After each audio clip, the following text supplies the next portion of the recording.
Right, welcome back for another question and answer session. So in this one, we're going to dive into another question with me and Jonathan. So this one is, what sets the ATNA apart from other instruments for nitrosamine testing? Oh, that's a good one. Speed, as they say in the movies, speed and surprise, surprise and speed. So the ATNA, let's go back down to basics. ATNA, automated total nitrosamine analyzer. Okay, clues in the name, automated, so a higher throughput than most, if not all, other techniques. We can run 6 analyses an hour. There are LC-MS methods out there, 45 plus minutes. So you've got throughput.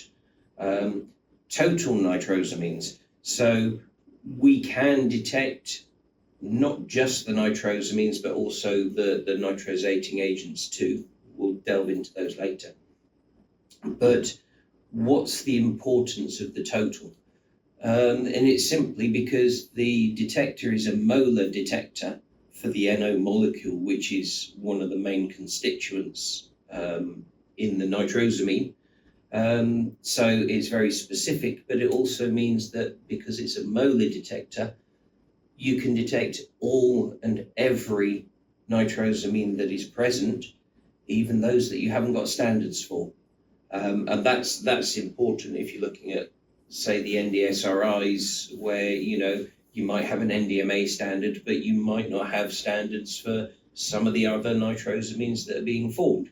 So if you get a total nitrosamine analysis that is really massive, and then you look at it by LC-MS and you think, well, there's not really enough in there, then you know that, okay, there's something else in there that you really need to find, that there might not even be a standard for it yet. Yeah, I think that's probably one of the main things, is just to get your head around the concept of total analysis. So what we're doing with total analysis is we're not separating all the different compounds within it and individually quantifying and qualifying, into each one. What you do with total analysis is it's a single result for all nitrosamine content. Yep, single peak. One peak. So it gives you a very quick and efficient way of just saying, have I got a problem? Yes or no? And that's the big difference. Is like Jonathan was saying, it will flag all nitrosamines, ones you're expecting, and ones that you might not be expecting. And we've certainly seen that in some customer samples that we've run, where they've run their things, they've got a very small peak for NDMA or something like that, but then you run it on the total system and all of a sudden they get a huge peak. And then when you do a little bit further digging into it, actually, yes, there's another nitrosamine there that they weren't expecting that's giving a huge peak, which is a much greater concern than the NDMA, which was at a low level. Yep. And the other facet of the ATNA is being able to exclude the nitrites, so that can then give you the ATNC, the apparent total nitrosamine content. So you have, ATNA for totals, which will give you the sum of nitrosamines, nitrosating agents, and then you can do the ATNC, which is excluding up to 10 ppm of sodium nitrite, where you are still detecting down to 10 ppb of NDMA. So we have the sensitivity and the selectivity and the speed. Yeah, I think that probably pretty much covers most of the bits about what makes it so different to certainly other techniques like LC-MS, high-res MS, all those sort of things. Yep.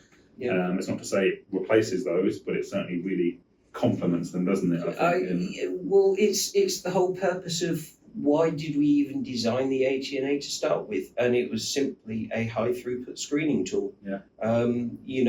Look at the advantages of, if you have a high throughput screening tool, I hate to say it, give your staff more work.